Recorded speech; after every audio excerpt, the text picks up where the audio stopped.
Father's Day should have been simple. A card, maybe dinner with family, a phone call if life got in the way.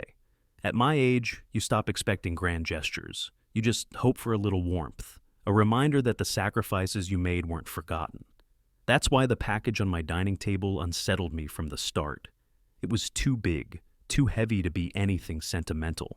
No photo frame, no bottle of cologne, not even one of those fancy electric shavers I'd seen advertised on TV. The box was almost industrial, wrapped in glossy navy paper, tied with a golden ribbon so tight it looked strangled. Whoever packaged it wanted to impress or intimidate. I turned it over slowly. No store label, just my daughter's handwriting on the card taped to the top. To Dad, Happy Father's Day. Her handwriting used to be soft, looping, the kind that made grocery lists look like love letters. This was different. The letters were jagged, rushed, as though she hadn't wanted to write it at all. She flinched but pushed forward, her voice gaining an edge. I know, but you've saved so much. And Peter and I, well, we're drowning. Credit cards, medical bills, mortgage. It's suffocating us. You're sitting on all that money while we're struggling to survive. I stared at her, stunned. All those years of sweat, of back-breaking shifts, of canceled vacations and missed birthdays. Was I just a safety net to her now? Sweetheart, I said carefully, that money is for my retirement, for your mother and me to live out our years with dignity. You'll get what's left when the time comes, but not before. Her eyes hardened. For a moment, I didn't see my daughter at all. I saw Peter's smirk etched into her expression. When we rejoined the others, Jessica squeezed my hand under the table. She knew. She always knew. From then on, every family gathering carried an invisible weight. Peter's questions grew bolder, asking about account numbers, probing about insurance policies, dropping comments about simplifying the will. Samantha laughed less, and when she did, it was brittle, like glass ready to break. The shift was undeniable. My daughter no longer looked at me as her father. She looked at me as an obstacle, or worse, a wallet with an expiration date. I wanted to believe it was temporary, just stress talking, just bad influence. But deep down, a cold truth was spreading through me like frost across a window pane. My own flesh and blood was preparing to betray me. My heart started racing when I realized her late-night calls weren't cries for help. They were rehearsals, testing how far she could push me before I finally broke. I used to pride myself on noticing the little things. When you spend decades on construction sites, you learn to read the details, a warped plank, a crooked line, a hairline crack in the foundation. But when it came to my own family, I was blind. It was Jessica who first saw the patterns. It started with the phone calls, not the ones from Samantha, but the ones that ended the moment I picked up the receiver. At first, I chalked it up to telemarketers, but Jessica pointed out that they only seemed to happen on nights when Peter had been over earlier, asking me too many questions about our accounts. Then came the mail, envelopes that looked opened and resealed, bank statements with smudged adhesive, letters that should have been delivered 3 days earlier. I brushed it off. Maybe the post office was just sloppy, but Jessica's voice stayed in my head. Will, people don't just lose mail by accident every week. Someone's looking for something. The moment that sealed it for her came one Saturday afternoon. Peter had joined us for lunch while Samantha ran errands. He was unusually chatty, his words smooth as honey, but sharp enough to draw blood if you listened closely. So, Will, he said, leaning back with that smug grin, you must have a pretty substantial retirement account by now, huh? Decades of saving, compounding interest. You've probably got a nice little nest egg sitting there. I laughed nervously, trying to steer the conversation towards safer ground. Enough to keep Jessica and me comfortable, nothing extravagant. But he pressed. IRAs, 401k, any life insurance policies in place? I mean, it's smart to plan for the future, right? Jessica's fork clinked against her plate. She set it down slowly and met his gaze. Her voice was calm, but her words cut like glass. Funny, Peter. I don't recall our finances ever being your business. He chuckled, raising his hands in mock surrender. But the look in his eyes told me he wasn't backing down. He was cataloging, taking mental notes like a man planning a heist. That night, Jessica confronted me. Will, she said, standing in the doorway of our bedroom, arms crossed tightly. They're planning something. You can't keep pretending this is just stress or bad luck. Samantha is changing, and Peter is leading her straight down a dark road. I sighed, rubbing my temples. Jess, she's our daughter. She's just under pressure. They're drowning in debt. Maybe we weren't strict enough with her. Maybe we spoiled her. But she's not malicious.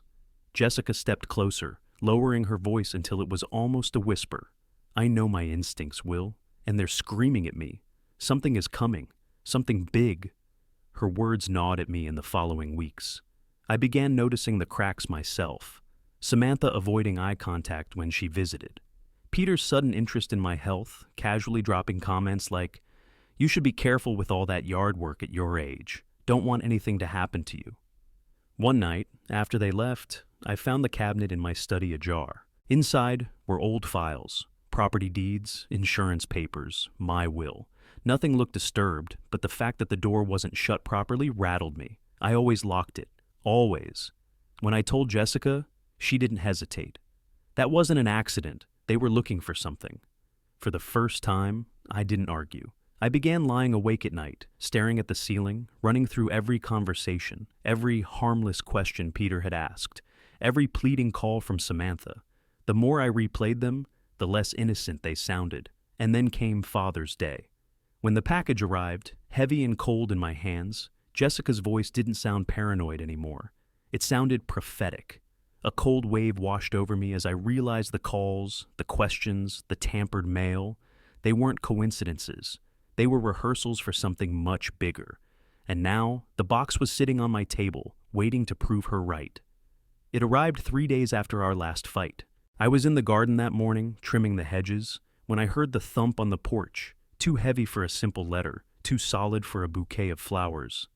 By the time I wiped the sweat from my forehead and walked up the steps, the delivery truck was already gone, a cloud of dust still settling in the street. There it was again. That damn box. Wrapped in navy paper, golden ribbon cinched so tight, I wondered if it was hiding something it didn't want me to see. A small card sat taped to the top. To Dad, Happy Father's Day. My throat tightened.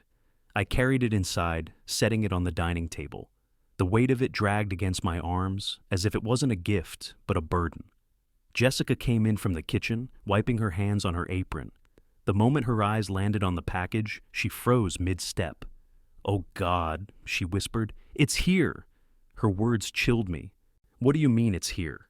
She shook her head, her lips pressed tight, as if speaking more would summon something terrible. Then she pointed at the card. "That's not Samantha's handwriting. Look closely." I frowned, squinting at the letters. At first, it looked like her scrawl. Sharp curves, hurried loops. But as I traced my finger across the words, unease prickled my skin. It was too clean, too deliberate, as though copied from a sample rather than written by hand. "It says her name," I muttered defensively, though the words felt weak even to me. Jessica crossed her arms. "And the return address? That's not from her apartment. That's downtown." I bent over the corner of the box, heart pounding. Sure enough, printed neatly beneath the barcode, a law firm's address. My stomach lurched. "What the hell would a law office be doing sending me a Father's Day gift?" I whispered. Jessica didn't answer. Her silence was heavier than words. I reached for the ribbon, but she caught my wrist. "Will, don't." Her grip surprised me, firm, almost desperate. What if this isn't a gift at all? What if it's another trick, another way to corner you? I wanted to argue, to tell her she was being dramatic. But a voice inside me, the one I'd been ignoring for months, whispered the truth. She was right. Something about this was wrong. Terribly wrong. Still, I couldn't resist. My hand shook as I tugged the ribbon loose. The golden fabric unraveled in a slow, deliberate hiss. Jessica turned away, pressing a hand to her mouth. The paper came next, tearing under my fingers like brittle skin. Beneath it, the box was plain, brown, unmarked, ordinary to the point of mockery. But the weight of it, my God, the weight of it made my arms ache. I slid a knife along the taped seam. The sound echoed in the quiet room, louder than it should have been. For a moment I hesitated. My breath caught in my throat. Then I lifted the lid. Inside, beneath layers of cheerful blue tissue paper, were not gifts, Not tokens of love, but thick stacks of documents. And on the very top, my name, typed in bold letters across a legal form I'd never seen before. The papers looked ordinary enough, but as I reached for the first page, a shiver ran down my spine. Because I already knew, whatever was inside this box wasn't meant to honor me, it was meant to erase me. The rustle of tissue paper felt deafening in the stillness of our dining room. My hands trembled as I peeled it back, expecting, what? A gag gift? Some misguided attempt at humor? Instead, I saw legal seals, stamped signatures. My name staring back at me in block letters I didn't recognize. I lifted the first document and scanned it, my breath catching in my throat. Power of attorney, dated just a month ago, signed in my name. But it wasn't my signature. The strokes were too smooth, too deliberate. I ran my finger across the words, my chest tightening with something I couldn't name. Jessica walked in then, drying her hands on a kitchen towel. She froze when she saw the box. Her lips parted, but no sound came out at first. Then, almost in a whisper, "Don't open it? Can't you see something's wrong?" Her voice was so sharp, so certain, that for a moment I thought she was joking. But when I looked at her face, pale, eyes narrowed with fear, I felt a cold ripple down my spine. "What are you talking about?" I tried to laugh, but my voice cracked halfway through. "It's just a gift from Samantha, our daughter. She's finally doing something thoughtful for me." Jessica didn't move closer. She stayed by the doorway, towel twisted in her hands. "William, please, look at it carefully." I wanted to tell her she was overreacting, but when I leaned in, something inside me hesitated. The weight of the box, the way the tape was layered thick, as though sealing something dangerous inside. I knew my own handwriting. It carried the weight of a man who had spent a lifetime gripping tools, rough and imperfect. This was forged. Jessica gasped behind me, one hand clutching her chest. "Will, tell me that's not real." I flipped to the next sheet. Property deed transfer. The house Jessica and I had built with decades of sweat, listed now under new owners. The names glared at me, Samantha Whitmore and Peter Harlan. I sank into the chair, the paper sliding from my hands onto the table. "They're trying to take everything," I whispered. Jessica picked up one of the documents, her eyes scanning with growing horror. "This says they already filed it. Will, they're not planning. They've already started." The room spun. My daughter? My only child? The little girl who once made me macaroni necklaces for Father's Day had conspired with that man to steal the roof over my head. I wanted to deny it, to believe it was some kind of mistake, but the evidence sat in a neat stack before me, stamped, notarized, filed. Every page screamed betrayal. Jessica's voice cracked. I told you something was wrong, and now look." Her words weren't angry, they were broken. The sound of a woman watching the foundation of her family crumble into dust. I picked up the forged deed again, staring at Samantha's name. My throat closed around the memory of her college graduation, when I'd stood in the crowd, chest swelling with pride as she waved her diploma. Back then, I thought I was investing in her future. Now I realized I'd been financing my own destruction. The papers blurred as my vision swam. I slammed my fist against the table, the sound echoing like a gunshot. How could she? After everything we gave up for her? After every sacrifice? Jessica reached across the table, placing her hand gently over mine. Her touch steadied me, but her eyes held the same fury I felt. "This isn't just Samantha anymore. This is Peter. He's pulling the strings." Her words gave me no comfort, because even if Peter had whispered the idea, Samantha had signed on willingly. My daughter wasn't just complicit, she was an accomplice. I shoved the stack of documents back into the box as if closing the lid could erase the truth. But it didn't matter. The damage was done. The sound of tires screeching outside jolted me. Through the window, I caught a glimpse of a silver BMW, the same one Peter had bought last year, claiming it was for Samantha's comfort. The car slowed in front of our driveway, lingered a moment, then rolled on. Were they watching us? Waiting for me to discover the trap? Jessica's voice was urgent now.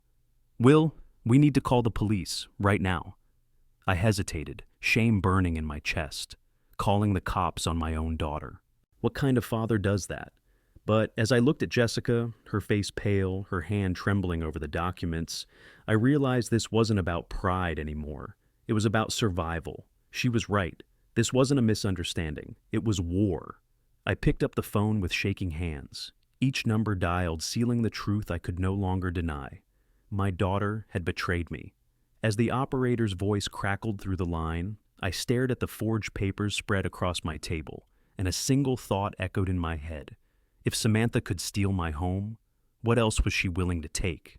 The call was short, but it felt like a lifetime. By the time I hung up, my palms were slick with sweat, the receiver heavy in my hand. "They're sending someone," I said quietly, though the words hardly seemed real.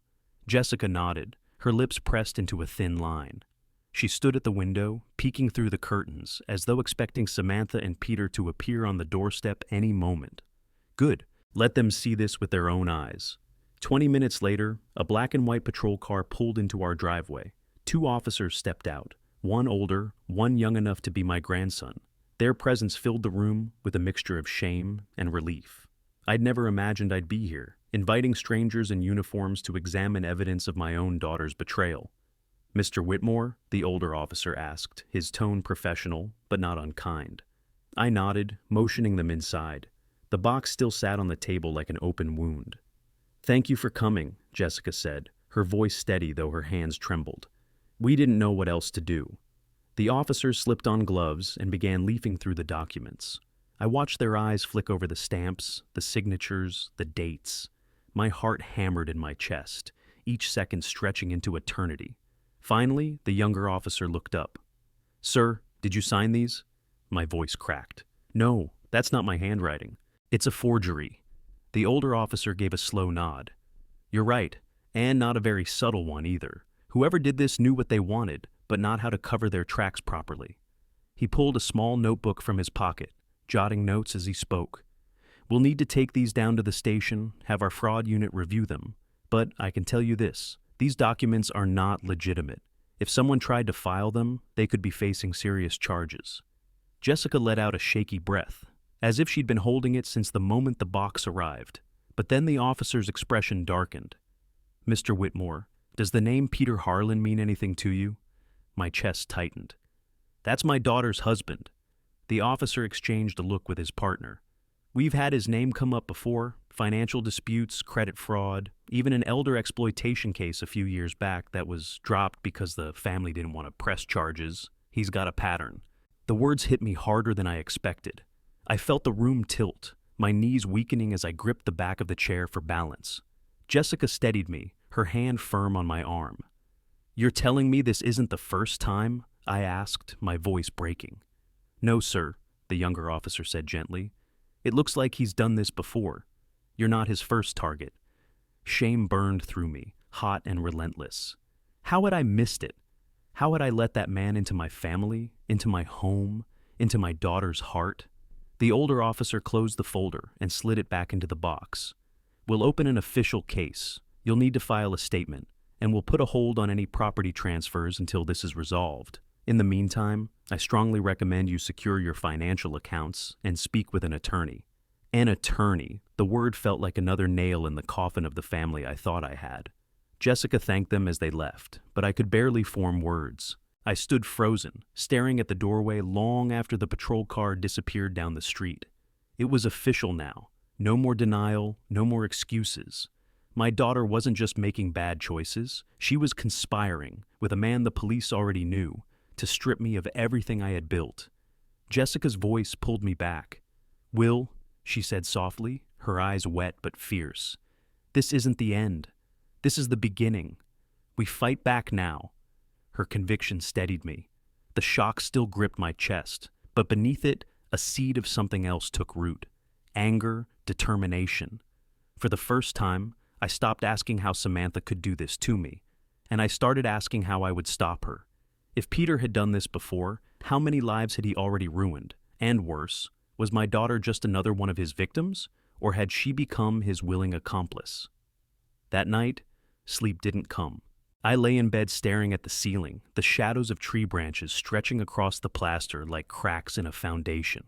Every time I closed my eyes, I saw the forged papers, my name scrawled in someone else's hand, the signatures that turned my life's work into their lottery ticket. Jessica's breathing was steady beside me, but I knew she wasn't asleep either. She never is when I'm restless. Still, she stayed quiet, giving me the space to wrestle with the demons clawing at my chest. I kept asking myself the same questions over and over, like a prayer gone sour. Where did I go wrong? Was it when I worked those double shifts and missed Samantha's recitals? Was it when I gave in to her first loan, thinking it was harmless? Did I fail her as a father by giving too much, or by not giving enough of the right things? The memories twisted in my mind, blurring together. Her tiny hand clutching mine on her first day of school. The proud smile when she opened her acceptance letter to college. The nights she came home crying after breakups when I told her she deserved better. And now, this. The weight of it crushed me. My chest felt like it was caving in, like 40 years of sacrifice had been a fool's errand. I'd traded my health, my time, my dreams, for what? To be repaid with forged signatures and stolen deeds? A broken laugh escaped my throat, bitter and sharp.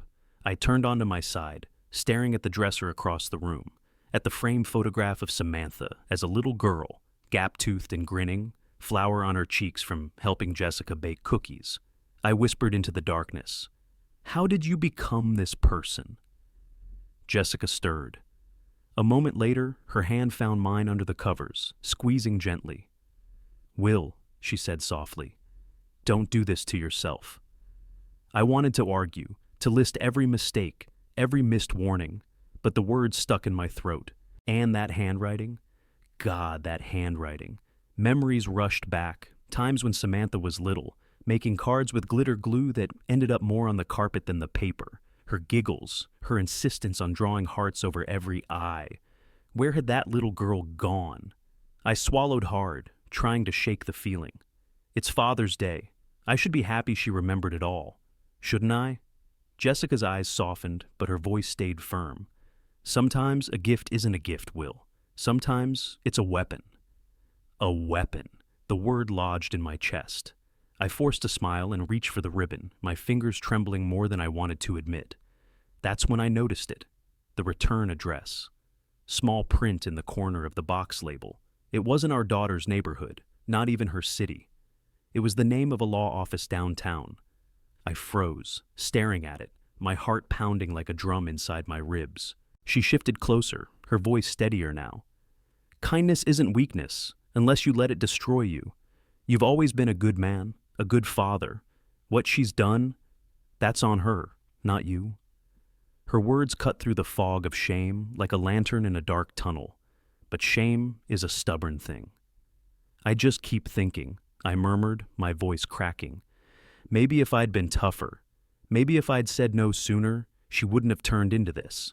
Maybe Peter wouldn't have gotten his claws into her. Jessica shook her head firmly. No, listen to me, Will. You gave her love. You gave her stability. You gave her every chance. She made her choices. Don't you dare blame yourself for her greed. Her conviction steadied me, but only a little. My chest still ached, my throat still burned. I pressed my palms against my eyes, as if I could rub the memories away. She was supposed to take care of us one day. That was the whole point, Jess. We worked, we saved, we sacrificed, so we wouldn't be a burden on her.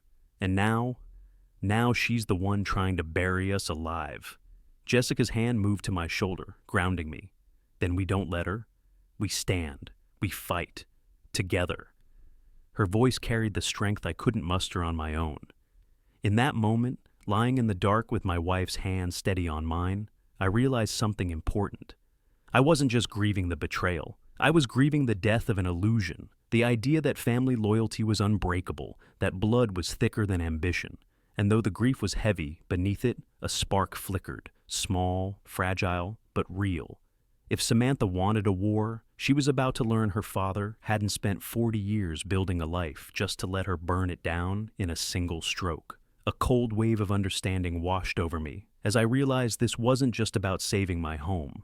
It was about saving myself. And for the first time in years, I felt the first stirrings of a fight. It was nearly 3 in the morning when I gave into the silence.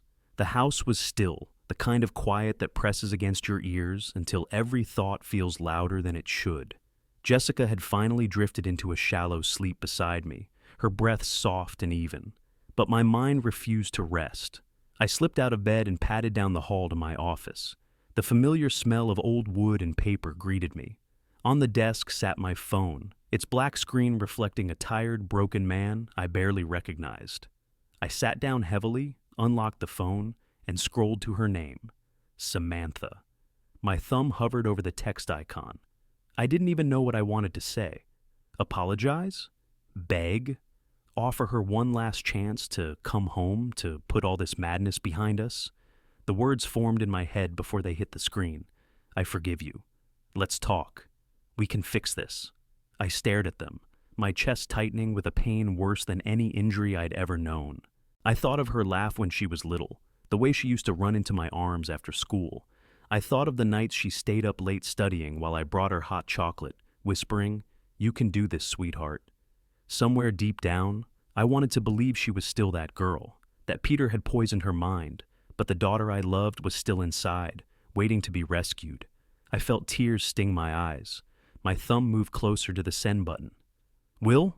The soft voice pulled me back. I turned, startled, to see Jessica standing in the doorway. Her robe was drawn tight around her hair loose around her shoulders. She looked tired, but her eyes were sharp, sharper than mine had been in months. "What are you doing?" she asked. I tried to hide the phone, but the guilt on my face gave me away.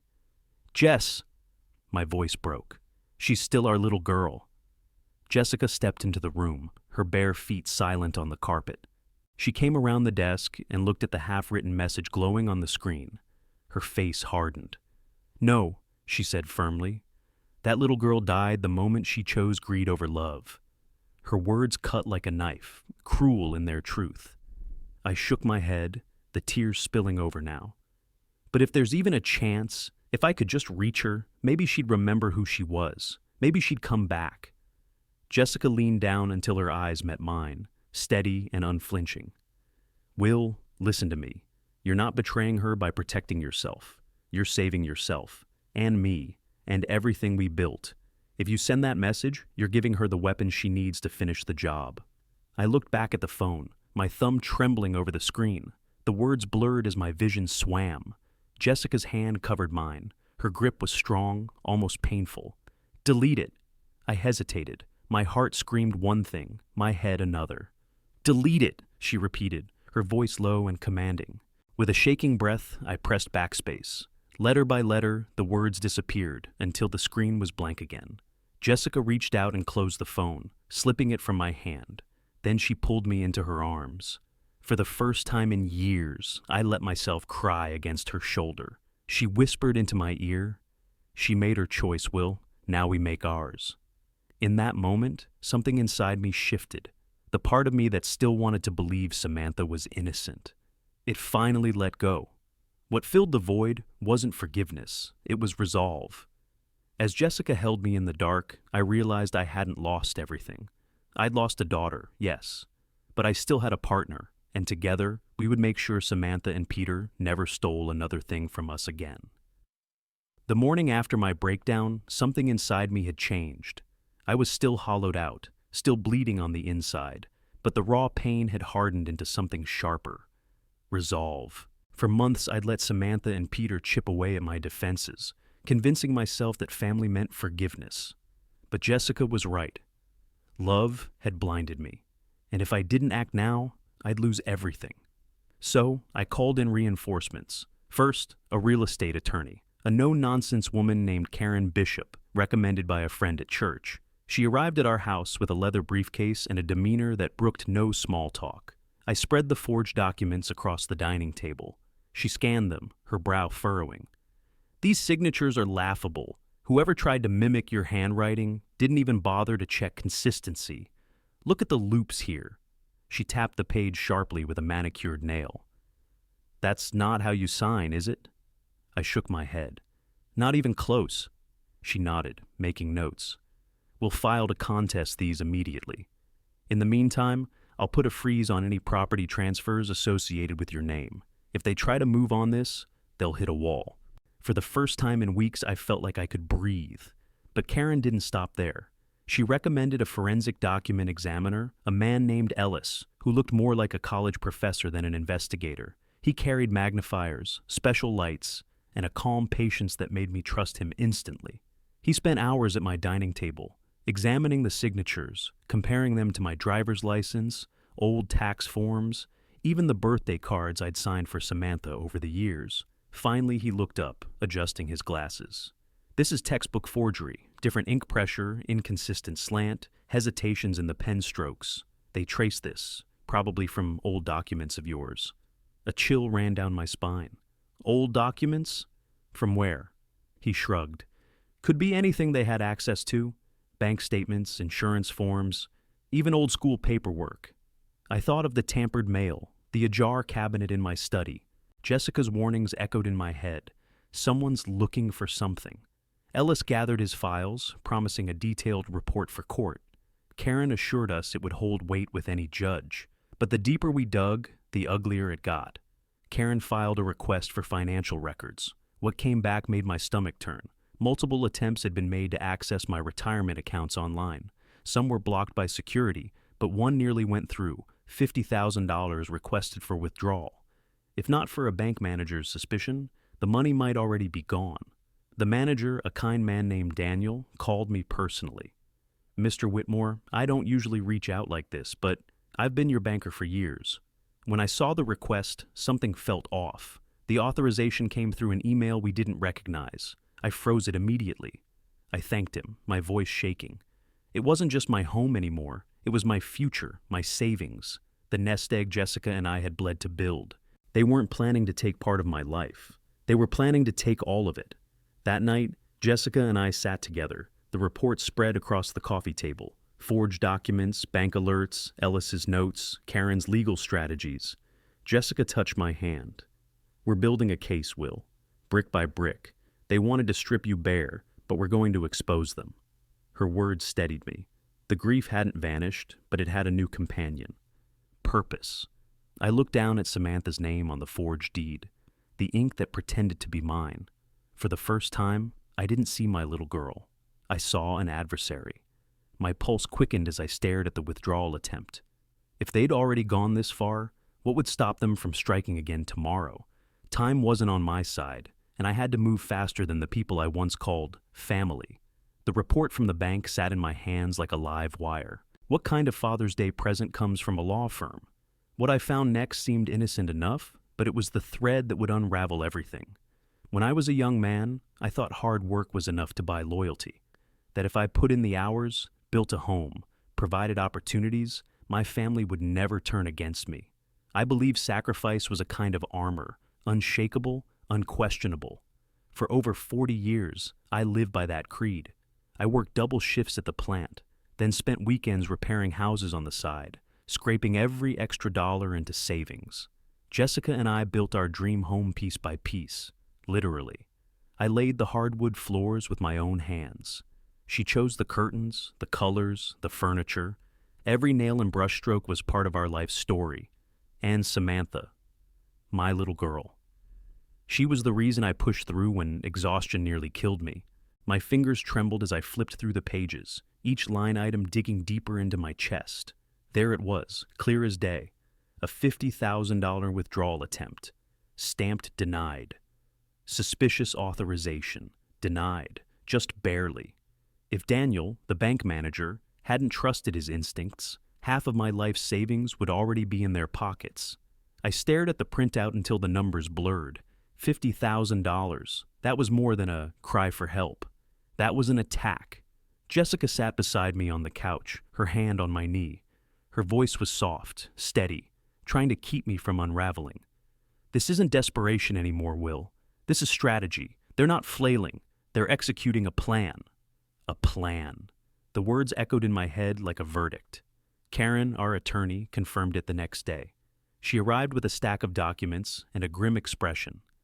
They weren't just after the house, she said, spreading the papers across my dining table. They filed a fraudulent power of attorney, forged deeds, And now they're going after your accounts. The sequence is deliberate. First, establish control of your property. Then, liquidate your retirement. Finally, cash out your insurance policies. She tapped the file with her pen. Once that's done, you're left with nothing. The room spun. I gripped the edge of the table to steady myself. Insurance too? Karen nodded. We found inquiries made under your name with 2 providers. They didn't get far. Too many safeguards in place. But the attempt was there. If they'd succeeded... She trailed off, her lips pressed tight. I didn't need her to finish. If they'd succeeded, they would have stripped me bare, leaving Jessica and me penniless, vulnerable, dependent. Jessica's hand tightened around mine. I could feel the tremor in her fingers. My mind flashed back to Peter at dinner, raising his glass and chuckling. You've done well for yourself, Will. Your family will be secure when you're gone. Gone. He hadn't been talking about a distant future. He'd been hinting at this moment, right here. I clenched my jaw, bile rising in my throat. My daughter hadn't just been led astray. She'd been planning this alongside him. Samantha's name wasn't just on the forged deeds. It was on the authorization requests, the inquiries, the attempted withdrawals. Karen leaned forward, her eyes sharp. Mr. Whitmore, this is organized fraud. This isn't an accident or a misunderstanding. Your daughter and her husband are executing a coordinated scheme to steal everything you own. Everything. The word thundered in my head. Not just the house, not just the money. They wanted to erase me, my life, my dignity, the very foundation I had built with my own 2 hands. I looked at Jessica. Her face was pale, but her eyes burned with fire. They won't win, she whispered fiercely. Not while we're still standing. But the fear lingered in my chest. Because if they had come this close already, what would stop them from trying again? From finding another angle? From pushing harder until they found a crack in the wall we were trying to build? That night, I sat in my study long after Jessica went to bed. The house was quiet, but my mind was loud with every warning I'd ignored, every red flag I'd brushed aside. I stared at the reports, at the stamps of denial and fraud alerts, and all I could think was this. If they were willing to forge my name and steal my money, what else were they willing to do? My heart pounded as the shadows deepened around me. They had tried to take 50,000. They had tried to take my home. The question that haunted me now was far darker. What if they decided the easiest way to win was to get rid of me entirely? I knew I couldn't fight this battle alone. The police had their reports, Karen had her legal filings, Ellis had his analysis. But I needed something more, someone who could go where I couldn't, hear what I wouldn't, gather the kind of evidence only a trusted family member could get. That's when I thought of Michael, my sister's boy, my nephew. He'd always been sharp-eyed, skeptical, the kind of young man who didn't buy into Peter's polished charm. At family gatherings, while others laughed at Peter's jokes, Michael would sit quietly, watching, his expression somewhere between suspicion and disgust. I called him one evening, my voice lower than usual, like the very air around me could be listening. Michael, I need your help. There was no hesitation. Uncle Will, whatever it is, I'm in. Tell me what's going on. I explained everything, the forged documents, the bank attempts, the conspiracy unfolding around us. By the time I finished, the line was quiet. Then Michael exhaled sharply. I knew it, he said.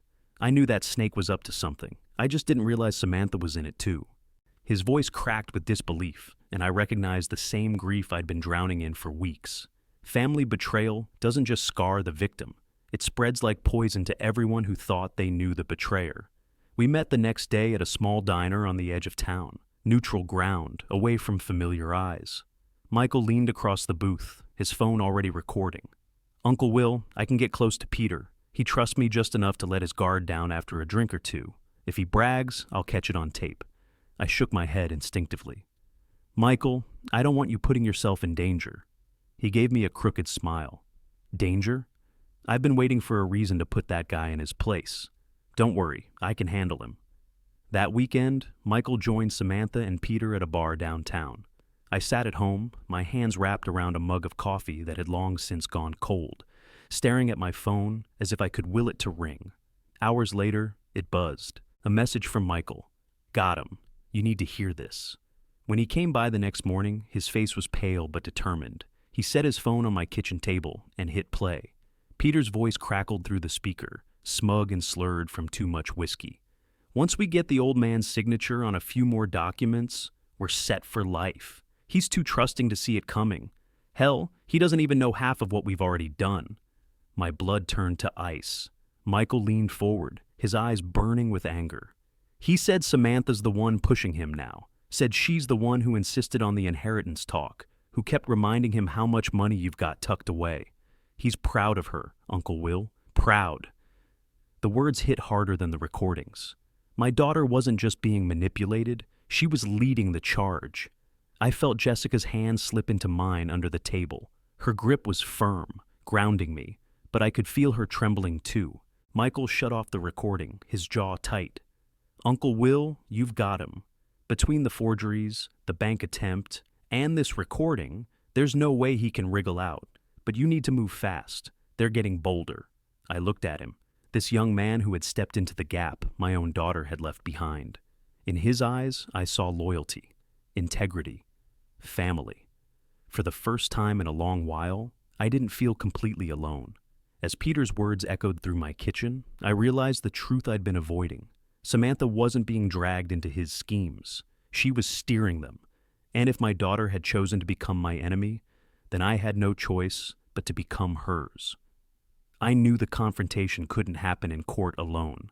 To break through the arrogance that Peter wore like a suit of armor and the self-righteous fury that Samantha wielded like a weapon, I had to bring them into my space, my home. So, I called her. The phone rang 3 times before Samantha picked up. Her voice was clipped, impatient. "Dad, it's late." I forced a calmness I didn't feel, pressing the words out slowly. "Sweetheart, I've been doing a lot of thinking. Life's too short for grudges. Maybe it's time we sit down together. Just us, as a family, a dinner, Sunday night." Silence stretched on the other end of the line. For a moment, I thought the call had dropped. Then came her voice, tight, suspicious. "That's sudden. After everything, you just want dinner?" I chuckled, trying to sound disarming. "What can I say? I'm getting older. I don't want the last memories between us to be fights over money. Let's have a meal, talk things through. No lawyers, no accusations, just us." Another pause. I could almost hear her weighing it, turning it over in her mind. Samantha had grown up learning to read me, just as I'd spent my life learning to read her. She would sense the change in my tone if I wasn't careful. Finally, she spoke. "All right, Dad, dinner, but Peter's coming too." "Of course," I said smoothly. "Wouldn't have it any other way." When I hung up, my hand shook so badly I had to set the phone down before I dropped it. Jessica was waiting in the doorway, arms crossed. "She bought it?"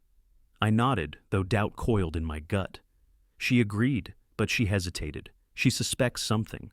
Jessica's eyes narrowed. "Then we make sure she doesn't confirm it. We set the table like we always do. We laugh when we have to. We make them feel safe, until it's too late." I remember holding her tiny hand on her first day of school, her backpack bouncing as she skipped through the gates. I remember the way she cried when she didn't get the lead in the school play, her face buried in my chest as I promised she'd shine brighter next time. Back then, she called me her hero. But time has a way of rewriting people. It started subtle. Samantha went off to college, came back sharper, quicker with her words, her laughter tinged with something I couldn't name. I told myself it was just growing up. Kids change, they get independent. Then came Peter. The first time I met him, I knew. Smooth voice, perfect hair, a handshake that felt more like a performance than a greeting. He looked me in the eye with a smile that never reached his pupils. I've dealt with men like him all my life. Salesmen who'd try to upsell me on things I didn't need. Co-workers who'd take credit for my labor. I could smell the calculation on him. Later that night, across town, Samantha sat in her apartment with Peter. Michael had warned me she was sharper than I wanted to believe, and he was right. "Something's off," Samantha muttered, pacing their living room. Her heels clicked against the hardwood floor, sharp as gunshots. Dad's never forgiven anyone that easily. Not me, not Mom, not even the neighbor who dented his car. And now suddenly he wants a reconciliation dinner? Peter leaned back on the couch, arms draped lazily over the cushions, his smirk widening. "Relax, Sam. The old man's soft. He probably realized he can't fight us. Guilt is eating him alive, and he's crawling back for peace." Samantha stopped pacing, her jaw tight. No, he doesn't crawl. He's stubborn. You've seen it. I don't trust this. Peter rolled his eyes. Trust me, he doesn't have the guts to stand against us. We've got him cornered. The deeds, the accounts, we've already rattled him. This dinner, it's a white flag. But Samantha wasn't convinced. She crossed her arms, her voice low. Maybe, or maybe it's bait, and if it is, we'll make sure we don't get caught in it. Back in my study, I sat with Jessica and Karen, going over every detail of the plan. The police would wait in the den, silent and unseen, until the signal was given. Michael would be nearby, phone ready to record every word that slipped from Peter's lips. But, in the back of my mind, I heard Samantha's voice as a child. Daddy, promise me you'll always protect me. Now I was preparing to protect myself. From her. The irony was cruel, but necessary. As I rehearsed the evening in my head, I couldn't shake the image of Samantha's suspicious eyes, narrowing across the dinner table. If she sensed even a crack in my mask, the entire trap would fall apart before it began. By the end of that week, I was no longer the same man who had stared helplessly at forged signatures and bank alerts. Grief had hardened into steel, fear had sharpened into focus. And with Jessica at my side, I wasn't just surviving anymore, I was planning. Karen sat across from us at the dining table, her briefcase open, documents neatly stacked in rows. Her voice was precise, clinical, the way I imagined a surgeon might sound before an operation. We have 3 angles, she began, civil, criminal, and financial. Together, they'll corner them from every direction. She tapped the first folder. Civil, we contest all forged documents. The forensic analysis will prove fraud. Once submitted, the court will nullify any transfers they attempted. The second folder. Criminal, with the police recordings, the forged power of attorney, and Peter's priors, we have enough to file charges for fraud, elder exploitation, and conspiracy. Finally, the third. Financial, we secure your accounts, freeze any suspicious activity, and establish an irrevocable trust for your grandson. That way, no matter what happens, Samantha and Peter will never touch a cent of your legacy. I swallowed hard, the weight of it pressing on me. So even if they try again, Karen's eyes met mine, sharp and unyielding. They won't succeed. The trust is bulletproof, and once the charges hit, they'll be too busy fighting for their freedom to come after you again. Jessica reached for my hand, her grip firm. It's more than protection, Will. It's justice. They tried to erase us. Now we erase their plan instead. I nodded slowly. The man I had been weeks ago, the father who clung to hope, who nearly begged for reconciliation, was gone. In his place was someone colder, steadier. Every move is planned, every consequence calculated. I remembered Peter's smirk, Samantha's sharp tone, the way they'd both looked at me like a mark instead of a man. They thought they were predators circling prey, but predators don't expect the prey to bare its teeth. We spent hours rehearsing every step. When they walked in Sunday evening, Jessica would greet them warmly, her voice calm, her smile masking the storm beneath. I would play the part of weary father, apologetic, open, eager for reconciliation. Dinner would be served on our finest china, the illusion of family harmony painted across the table. Meanwhile, in the den, 2 officers would wait with warrants in hand.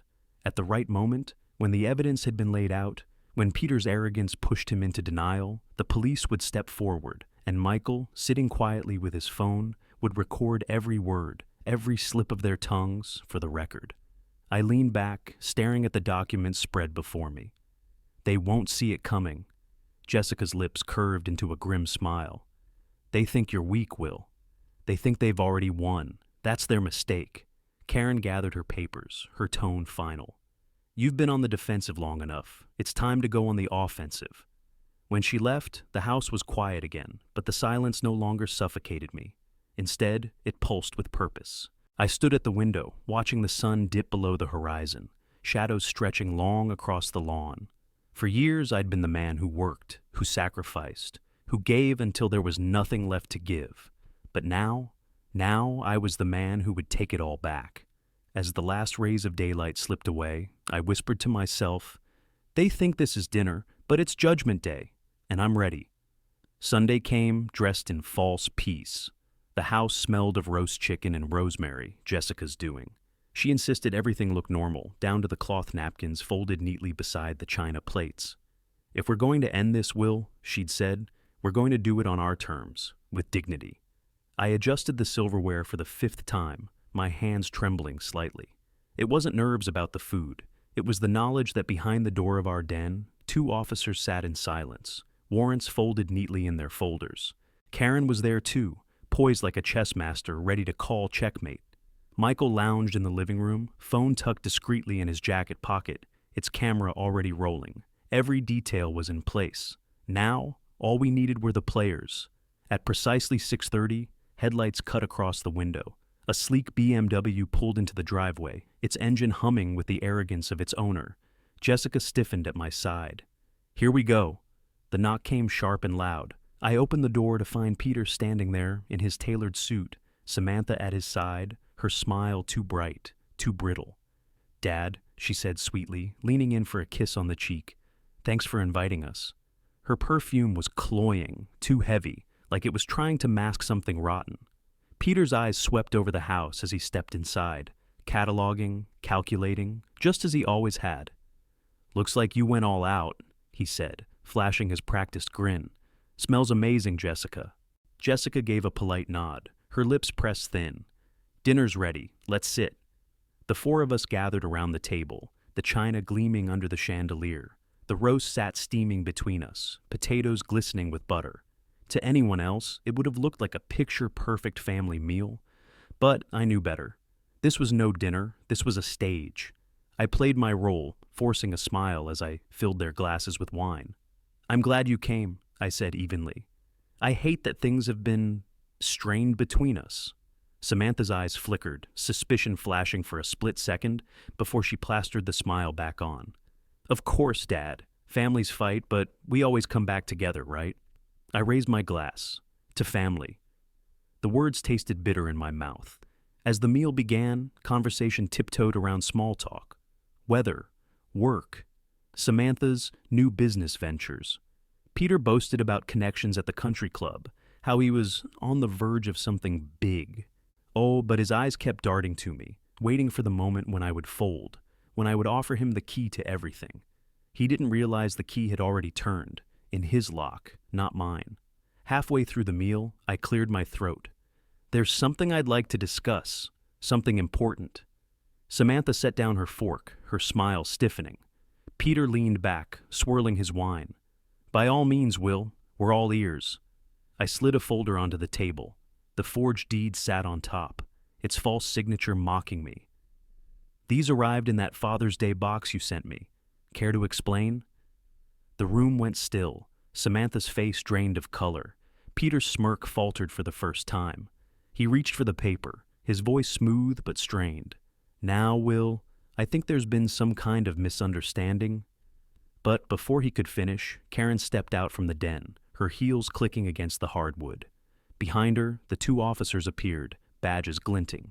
Still, Samantha was glowing, and Jessica told me to give him a chance. "She's happy, Will. That's all that matters," she said. So I bit my tongue.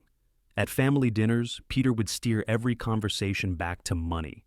My money. He'd ask about the business I used to run, the retirement fund I'd built, the value of our home.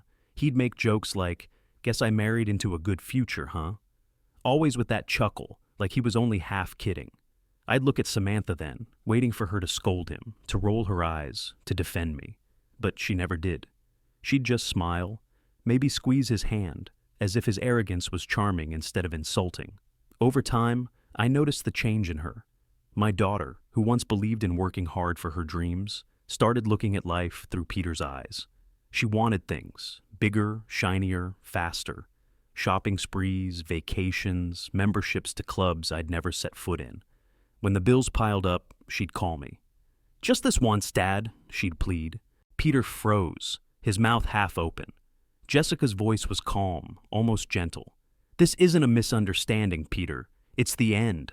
As the officers stepped closer, I locked eyes with Samantha. For the first time, her confidence cracked. And what I saw there wasn't love, wasn't even anger. It was fear.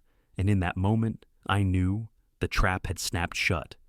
The silence in the dining room was suffocating. The roast chicken sat untouched, steam curling into the air like smoke from a battlefield. Samantha's hand twitched toward her wine glass, her knuckles white. Peter, ever the actor, leaned back in his chair, forcing a chuckle that sounded more like a cough.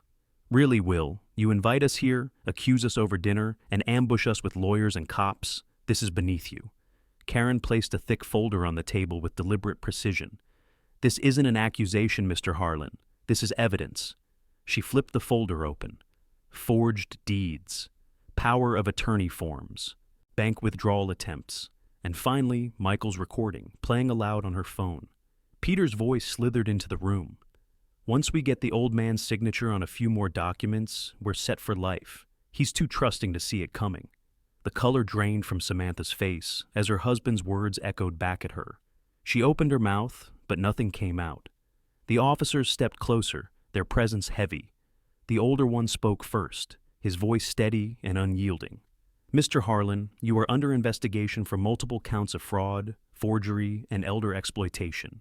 You'll need to come with us. Peter slammed his hand on the table, rattling the silverware. This is entrapment. You can't just... The younger officer pulled out the warrant, unfolding it with calm precision. Signed by Judge Mallory this morning. Everything we need is here. Peter's bravado faltered, but he leaned forward, sneering at me. You think you've won, old man? You think dragging us through this circus will fix anything? Samantha's your daughter. She'll never turn against me. I turned my gaze to Samantha then, the weight of a lifetime pressing down on both of us. Her lips trembled, her eyes darting between Peter and the officers, between me and the folder of damning evidence. Sam, I said softly, almost pleading, look at what you've done. Look at what he's made you do. Is this who you want to be? For a flicker of a moment, I saw something break in her eyes. Guilt, fear, maybe even shame. But then Peter's hand clamped over hers, squeezing hard, his knuckles digging into her skin. Her shoulders stiffened. She stayed silent. Jessica's voice cut through the tension like a blade. She's already chosen, Will. You don't need to save her. You need to save yourself. The older officer stepped forward. Mr. Harlan, stand up, hands where I can see them. Peter tried one last desperate bluff, pointing at the folder. These documents? Anyone could have planted them. This is fabricated. But Karen's voice was cool and sharp. Not with a forensic examiner's certification, not with recorded audio, not with a paper trail from your bank login. Every step you took left a footprint, Mr. Harlan, and we've got all of them. The room cracked open then. One officer cuffed Peter's wrists behind his back, reading him his rights. The sound of the metal snapping shut echoed louder than any gavel. Samantha gasped, her face pale as parchment. She stood suddenly, knocking her chair over. Wait, stop, don't take him. But the officers didn't pause. Peter was already being led toward the door, his curses bouncing off the walls, each one weaker than the last. Samantha collapsed back into her chair, her hands clutching at the tablecloth. She finally turned to me, tears spilling down her cheeks. Dad, I didn't mean... I just wanted help. Wanted... The words were hollow, too little, too late. I looked at her, my heart breaking all over again, but my voice was steady. Help doesn't come with forged signatures and stolen money, Samantha. That's not help. That's betrayal. The officers led Peter out into the night, his protests fading as the patrol car door slammed shut. And in the wreckage of our once perfect family dinner, the truth lay bare. The daughter I had raised was no longer the child I remembered. As the red and blue lights washed across our walls, I realized the battle wasn't over. Peter was gone, but Samantha remained, and facing her might hurt even more than facing him. The flashing lights outside faded as the patrol car pulled away with Peter in the back seat, but the storm wasn't over, not yet. Samantha sat slumped at the table, her hands trembling as she clutched at the hem of the tablecloth. The confident smile she wore when she walked in was gone, replaced by blotched cheeks and eyes wide with panic. Daddy, she whispered, her voice breaking. Please, please don't let them take him. You don't understand. We were drowning. The bills, the debt. It was killing us. I just needed help. Her words struck me like arrows aimed at an old wound. For a fleeting moment, I saw her as the little girl who once scraped her knees on the driveway and cried for me to make it better. My chest tightened. But then my gaze fell to the folder on the table, the forged deeds, the false signatures, the proof that her cries weren't for help, but for conquest. I shook my head slowly, my voice rough. Help doesn't look like this, Samantha. Help is a phone call, a conversation, an honest plea. What you did? I tapped the papers with my finger, each tap a nail in the coffin of my trust. This is theft. This is betrayal. Tears spilled freely down her face. She reached across the table, her fingers brushing mine. But I'm your daughter. Your only daughter. You can't just cut me out of your life. You raised me better than this. You can forgive me, can't you? Before I could answer, Karen's voice cut in, sharp and precise. Mr. Whitmore doesn't owe you forgiveness, Samantha. What he owes you, and what the law owes you, is accountability. Karen pulled out another file and opened it, reading aloud with the cold authority of a judge handing down a sentence. Multiple counts of fraud, attempted theft exceeding $50,000, conspiracy to commit elder exploitation. Depending on the court's decision, you could face up to 10 years in prison. Samantha gasped, her hand flying to her mouth. No, that's not possible. Peter told me. She stopped herself, biting her lip until it bled. Jessica's voice, quiet but firm, filled the silence. Peter told you it would be easy, that we'd never see it coming, that your father was too trusting to notice, and you chose to believe him. Samantha's eyes darted between us, desperate, searching for even a flicker of softness. I didn't want this to go so far. I thought if we had the money, if we had the house, things would finally be okay. Peter said. Her voice trailed off, dissolving into sobs. For a moment, I let myself feel the ache, the pain of knowing my daughter wasn't just dragged into this. She walked willingly, step for step, beside him. Then came the venom from outside, faint through the walls, the muffled sound of Peter shouting from the patrol car, his curses aimed at me. I couldn't make out every word, but I heard enough. Selfish old man, you ruined everything. You should have handed it over. The bitterness in his voice only confirmed what I already knew. He blamed me for his downfall, as if I were the thief, as if I were the one who had plotted in secret to destroy my family. I looked back at Samantha, her tears streaking her cheeks, her voice raw from pleading. Daddy, please, don't let them destroy me. I'm your blood. You can't just let them lock me away. I leaned forward, my voice low, steady, unyielding. No, Samantha. You destroyed yourself the moment you decided your parents were obstacles instead of family. Blood doesn't excuse betrayal. It makes it worse. Karen's eyes met mine, a silent signal of approval. Then she gathered the papers, her voice final. The case is moving forward. There's no undoing it now. Samantha collapsed into sobs, her head in her hands. The sound was jagged, desperate, but hollow. And in that moment, I realized the power had shifted completely. For the first time in months, I wasn't the one begging. She was. As her cries echoed through the house, I felt the shift deep in my bones. Samantha wasn't the predator anymore. She was the prey. And I was no longer her victim. I was her reckoning. Courtrooms don't look the way they do on television. There's no dramatic music, no sweeping camera angles, just wood paneling, fluorescent lights, and the heavy silence of lives about to change. When the clerk called our case, I rose slowly from my seat. Jessica's hand brushed mine, steadying me, before I walked forward with Karen by my side. Across the aisle, Peter sat cuffed between two deputies, his smirk replaced with a hollow glare. Samantha sat beside him, pale and withdrawn, her hands twisting in her lap. The judge, a stern woman with silver hair pulled into a tight bun, flipped through the stack of evidence Karen had prepared. Her eyes lingered on each page, her frown deepening. Karen began. Her voice was calm, sharp, the voice of someone who had done this dance many times before.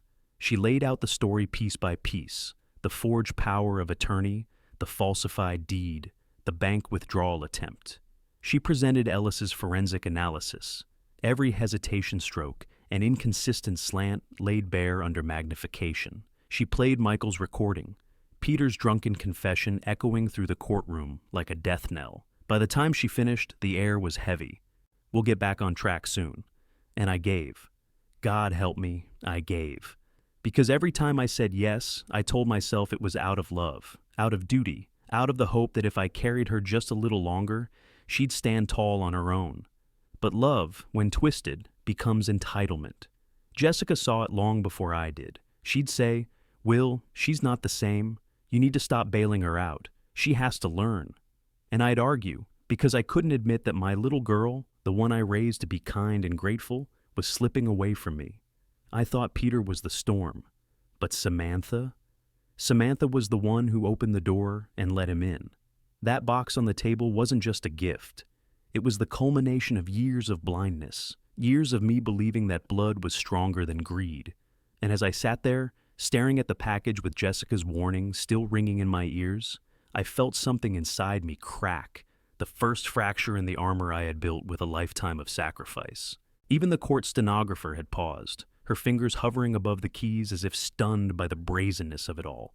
The prosecutor rose next, outlining the criminal charges: fraud, forgery, conspiracy to commit elder exploitation, attempted theft of retirement assets exceeding $50,000.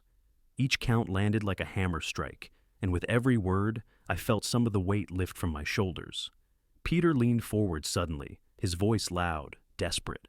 "This is a witch hunt. The old man's paranoid, and his lawyer cooked this up to cut us out. None of this proves intent."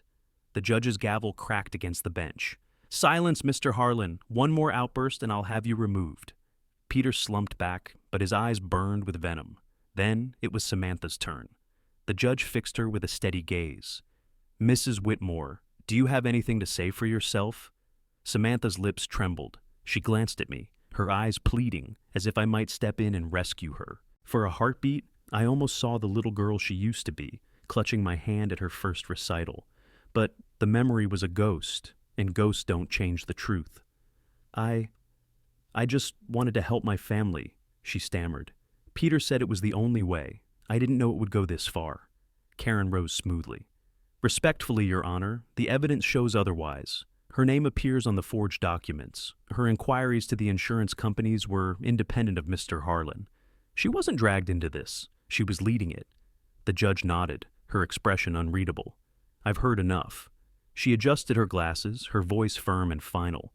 "The forged deed and power of attorney are null and void. Any attempted transfers of property are hereby frozen. The retirement accounts and all financial assets belonging to Mr. Whitmore will be secured under court order. An irrevocable trust will be established to ensure his financial stability moving forward." Jessica squeezed my hand so tightly I almost winced. Relief washed through me like a tide. The judge turned to Peter. "Mr. Harlan, you will stand trial for multiple counts of fraud and elder exploitation. Bail is denied." Peter cursed under his breath as the deputies tightened their grip on his arms. Then her gaze shifted to Samantha. "As for you, Mrs. Whitmore, the court recognizes mitigating factors, but your involvement was deliberate. You will serve probation with strict restitution requirements. Any violation will result in prison time." Samantha gasped, tears spilling down her cheeks. "Please, please, I can't." The gavel struck again. "Court is adjourned." It was over. The documents were safe. The accounts were frozen. My home was mine again. As the deputies led Peter away, his eyes locked on mine, full of rage and promise. But I didn't flinch. For the first time in months, I wasn't the one being hunted. I was the one standing tall. The victory was mine, the law on my side at last. But as I watched Samantha cry into her hands, one truth haunted me. I had won the battle for my home, but I had lost my daughter forever. Justice in the courtroom is one thing. Justice in the community, that's something else entirely. Word spreads fast in a small town. By the time Peter was arraigned and Samantha's probation terms were announced, the story had already trickled through church pews, supermarket aisles, and neighborhood porches. People didn't speak to me directly about it, at least not at first. They'd glance at me with that mix of pity and respect, the look reserved for men who'd been wronged and lived to tell about it. But they spoke freely about Samantha and Peter. I heard it everywhere. At the hardware store. "Did you hear what she tried to pull on her own father?" At the grocery checkout. "Imagine betraying the man who raised you." Some people have no shame. Even at Sunday service, where the pastor preached forgiveness, whispers followed Samantha when she tried to slip into a back pew. Parishioners shifted away, their voices low but cutting. She stole from her parents. She can't be trusted. Peter fared worse. His name had always been met with a raised brow, a skeptical frown, but now it was spat like a curse. Business contacts dropped him overnight. The country club revoked his membership. Neighbors crossed the street to avoid him. I didn't have to lift a finger. Their reputations collapsed under the weight of their own greed. Jessica and I drove past their house one afternoon. The once pristine lawn was overgrown, the mailbox stuffed with uncollected envelopes. A for sale sign leaned crooked in the yard, but everyone knew no buyer in town would touch that property, not with the stench of scandal still clinging to it. Michael told me Peter had been bragging less than a year ago that he'd be untouchable by now. Instead, he was a pariah. As for Samantha, probation forced her to take a job she once would have sneered at, a cashier at the very grocery store where people whispered about her. Jessica ran into her once, bagging groceries for a neighbor who had known her since she was in diapers. The neighbor didn't say a word, but her eyes said enough. Disappointment, betrayal, pity. Jessica didn't rub salt in the wound. She simply took her change, wished Samantha a good day, and walked out. But when she told me later, I saw the sorrow in her eyes. For all her strength, Jessica had loved our daughter too. And betrayal, no matter how justified the punishment, still cut deep. Me? I didn't gloat. I didn't need to. The community did it for me. Every sideways glance, every whisper, every door closed in their faces was a reminder that actions have consequences, not just in the eyes of the law, but in the hearts of the people who once welcomed you. It wasn't the kind of revenge I'd imagined when I first opened that cursed Father's Day box, but in its own way, it was more powerful, because money can be repaid, property can be restored, but trust, once broken, it leaves scars everyone can see. And in this town, those scars were written all over Samantha and Peter. As I watched them crumble under the weight of their own shame, I realized the cruelest punishment wasn't prison or probation. It was knowing that everywhere they went, people saw them not as victims of debt or desperation, but as traitors to their own blood. It was a gray afternoon when Samantha came back to the house. I was sitting on the porch, a cup of coffee cooling in my hands, when I saw her car crawl up the driveway. Not the sleek BMW Peter had once paraded around town. That had been repossessed months ago. This was an old sedan, dented on one side, wheezing as it came to a stop. She stepped out slowly, her shoulders hunched, her eyes shadowed by sleepless nights. For a moment, I barely recognized her. She wasn't the polished woman who used to flaunt designer handbags or laugh at Peter's crude jokes. She looked small, deflated. "Dad," she said softly, climbing the porch steps. Her voice cracked on the word, as if it no longer fit in her mouth. I didn't answer. I just waited. She sat down on the railing, twisting her hands together. "I know I don't deserve to be here. I know I broke everything between us. But I wanted to ask you for something." I raised an eyebrow, my chest tightening. Even now she came asking. She swallowed hard, tears filling her eyes. "Don't cut me out of your will. Please, I've lost everything. Peter, the house, my reputation. If you cut me out too, I'll have nothing left. I'm your daughter. Your only daughter." "Doesn't that mean anything?" The desperation in her voice clawed at me, dragging up memories I'd spent months trying to bury. Her first day of school, her high school graduation. The way she used to throw her arms around me when I came home from long shifts, shouting, "Daddy's here." I set my coffee down carefully, turning to face her. "You're right, Samantha. You are my only daughter. And for most of my life, that meant everything to me. But respect isn't inherited. It's earned. And love. Love isn't a license to steal." She shook her head, tears spilling over. "I made a mistake." "No." My voice was sharp, final. "A mistake is forgetting to pay a bill. A mistake is speaking in anger. What you did was a choice. A calculated, deliberate choice to take everything your mother and I built. You didn't trip into betrayal, Samantha. You walked into it, eyes wide open." Her sobs filled the air, raw and jagged. "So that's it? You're just done with me?" I took a long breath, steadying the storm in my chest. "I'll never stop being your father, but being my daughter, that's not a title you get to keep after what you've done. Blood ties don't erase betrayal." For a long moment, she just sat there, crying quietly. the sound mingling with the rustle of wind through the trees. Finally, she rose, wiping her face with the back of her hand. She looked smaller than ever, like a shadow of the woman she used to be. Without another word, she walked back to her car, started the engine, and drove away. I watched until the taillights disappeared down the road. Jessica stepped onto the porch behind me, her hand slipping into mine. Neither of us spoke. We didn't need to. Later that week, I met with Karen to finalize the trust. Every asset I had, the house, the savings, the retirement, was locked away, untouchable, destined for one person: my grandson. That's when I remembered the first time Peter asked about my retirement account. I'd laughed it off then, but now it didn't feel like a joke at all. The first cracks didn't appear in some dramatic explosion. They crept in quietly, like hairline fractures in a glass you don't notice until it shatters in your hand. It began with phone calls. Samantha's number lighting up on my cell late at night, her voice shaky but rehearsed. "Dad, it's just a temporary thing. Peter's business deal fell through. We only need a small loan, just to cover this month's bills. Small, temporary." She made it sound so harmless, so reasonable, and every syllable tugged at the part of me that still saw her as the little girl who once needed me to tie her shoelaces. The first time, I wired her the money before she even finished her story. The second time, I hesitated, but gave in when she started crying. When the papers were signed, I felt a weight lift from my shoulders. For the first time in months, maybe years, I knew my legacy was safe, not in Samantha's hands, not in Peter's schemes, but in the future of a boy who still looked at me with love, untainted by greed. On Father's Day the following year, my grandson handed me a handmade card, crayon scribbles, lopsided hearts, the words, "I love you, Grandpa," scrawled across the front. I held it like it was gold, because in that moment, I realized the truth. Legacies aren't measured in money or houses or wills.